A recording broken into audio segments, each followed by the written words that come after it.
Welcome back to this Nutcracker series.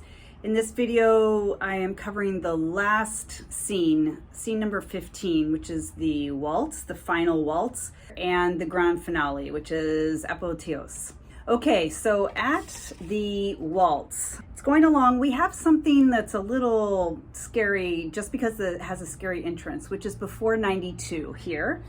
And 7 before or so, there is celeste and harp, I believe, that does this exact same thing.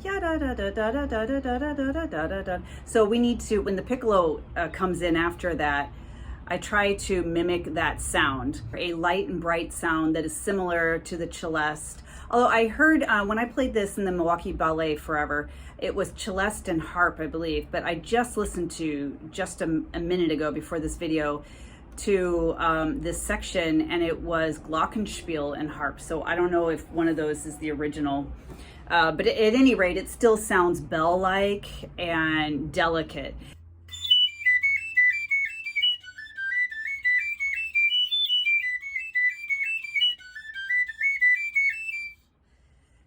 And I believe the first flute is playing with us when we come in, but for some reason, it just feels very naked up there and kind of scary. And it's just that first entrance, the high A to the F sharp. If that comes out, the rest of it's fine, or at least for myself, that's how I feel.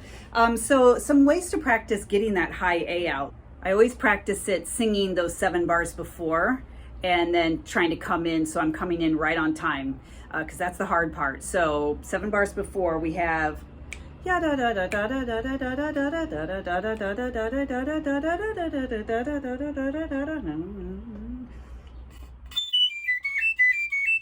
I do that a bunch of times and see if I can just go right on in time. Something that has helped me a few times, right before we come in, it's a quarter note right on our quarter rest here. But I kind of imagine that it's 2 8th notes so that it's connecting me into where I come in, if that makes sense. So so that I just join right in a little bit. That's just a psychological thing that I do sometimes. Another thing I would do is just practice a lot your high A, where you can get it soft, and then try to just return to that. So you're just paying attention to exactly your embouchure placement, the air speed, and then trying to immediately go back to that. So you're finding A,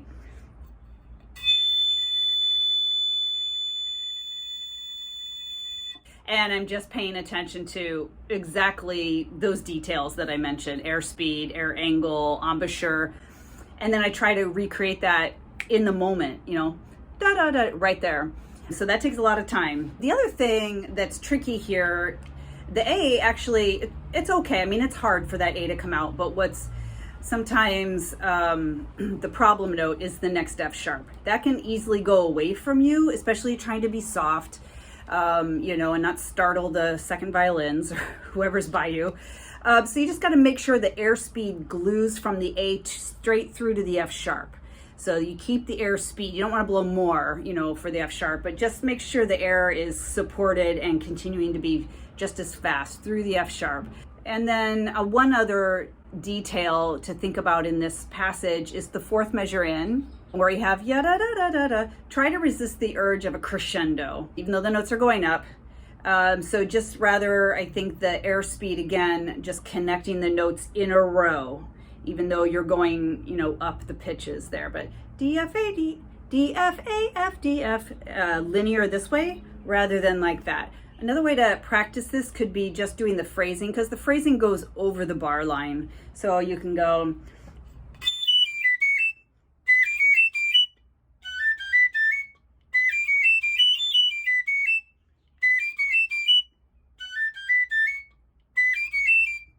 or something like that.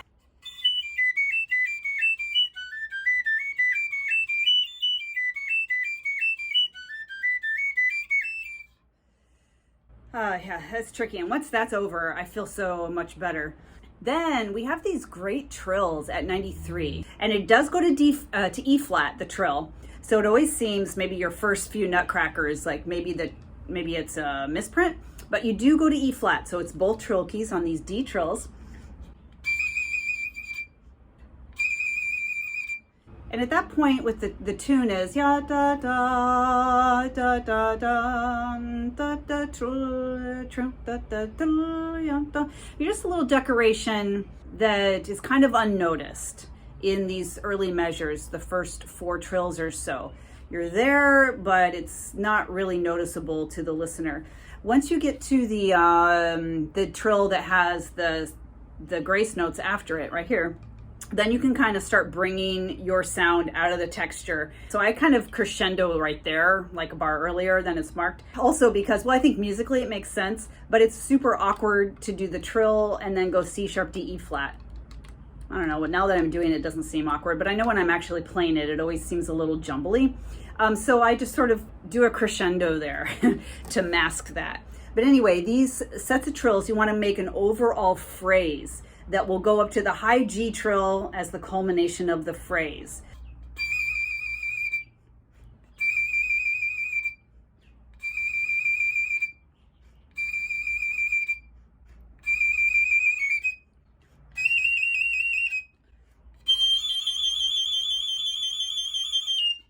That last high G trill, I like to hold the high G without trilling it just a little bit. You don't have to, but I think it sounds musically really great. So like if I do the E flat trill before it, like that, it just like, yeah, I like it. Plus also it makes sure that the G is stable before you start wiggling the fingers for the trill. So each of these trills at 93 should not feel like a singular event. One is leading to the next. And that, of course, will help the overall phrasing. It makes musical sense. And also it helps when you have this gradual sense that you're going forward, that high G trill will not seem like a shock out of nowhere for everyone around you. For the G to A trill, this nasty trill we have, the fingering I use, and I have this great key Piccolo that has a C sharp trill key here combined with the G A trill key. It comes together. So the fingering I use is fingering high G, and then I use my G A trill key here and my first trill key together with my pinky down over here. The official, though, trill fingering with the G A trill key is that, but you're supposed to use your second trill key instead of the first trill key. I don't know, I think I just learned it wrong initially and I can't go back, I can't change. And you really can't tell the difference. The second trill key is a little bit truer to the whole step pitches, but you can barely tell the difference. I'll play them back and forth and see if you can even tell.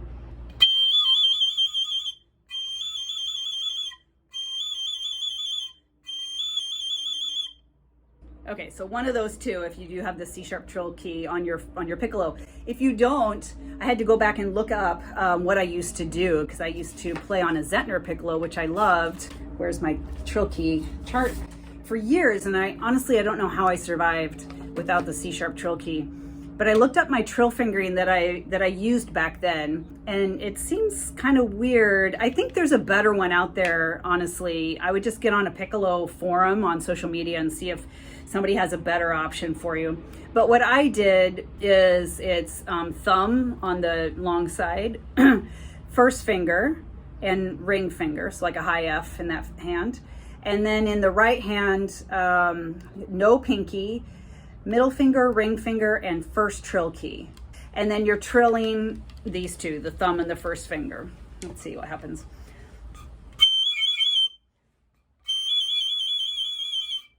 Ugh. Anyway, that's an option. Okay, now after 95, this line, starting on this middle G flat, is really tricky with intonation. I've used a variety of different alternate fingerings depending on what orchestra I was playing with, because you need to blend. I think it's most of the winds or all the winds are playing, for sure the flutes. So it just really depends on your section. Of course, you want to try to start very soft on the first G flat and just sort of sneak in if possible.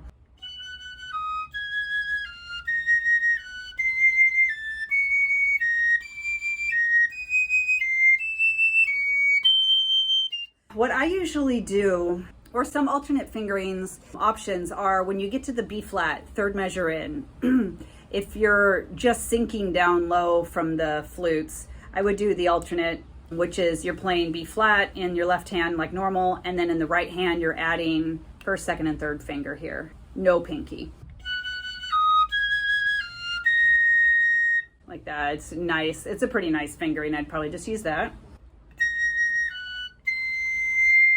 That C often is too flat. You can either just lip it up, or there is an alternate fingering, but it's a different tone color.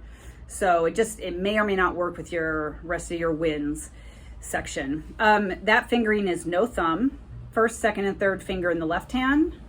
First and third finger in the right hand with your pinky. That is an alternate C. So from the B flat, I would definitely use alternate D flat or C sharp, which is no thumb, no first finger. In the left hand, middle finger and ring finger. And in the right hand, middle finger, ring finger, pinky.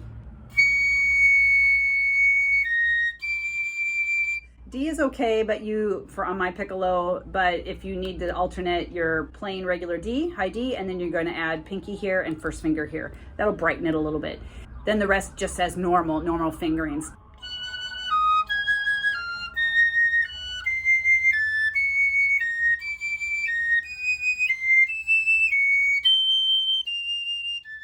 And I would practice this line, just the half notes, with I'm looking at my tuner here.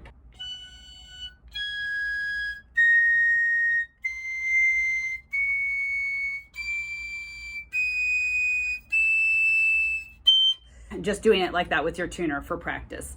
But you just have to really be listening as you're climbing up there, that you're blending in with everybody, and with your vibrato too.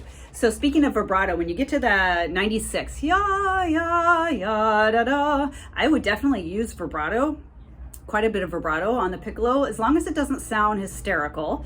Just listen to yourself. Try to sound like the violins.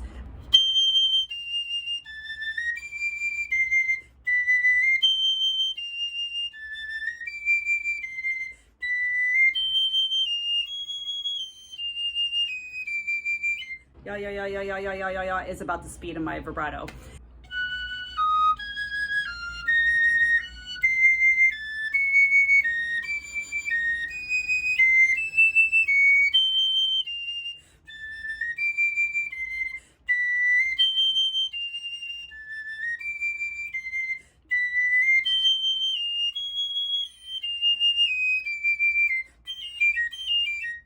Etc.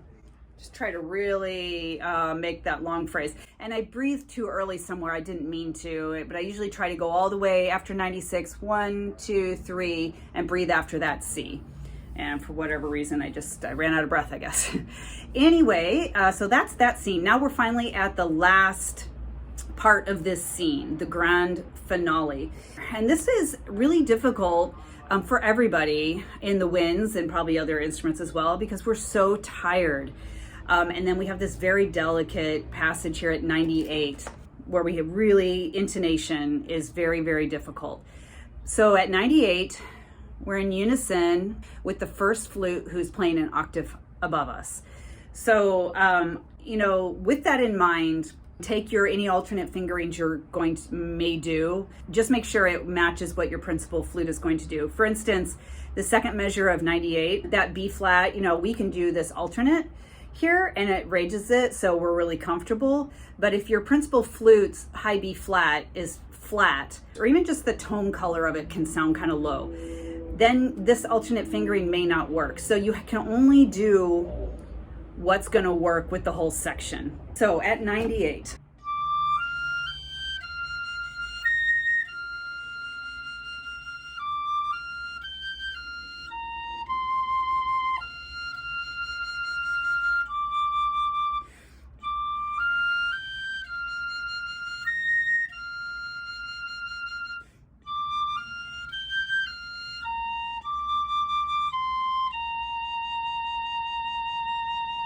And then the next phrase keeps going.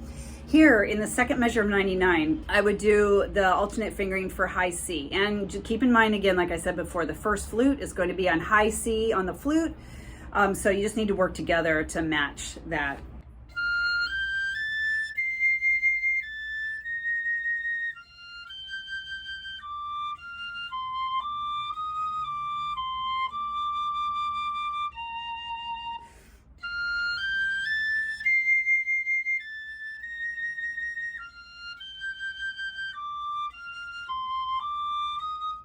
right here, I always take out the last the last two notes before 100 and get a really good breath so that I can make 8-bar phrases for the trills at 100.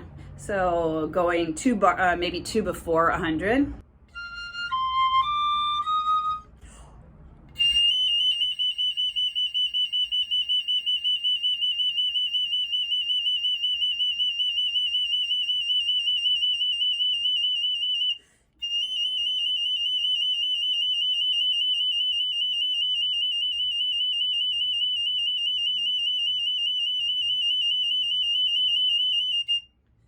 Usually it's drawn out, but I like to do those because that musically makes sense.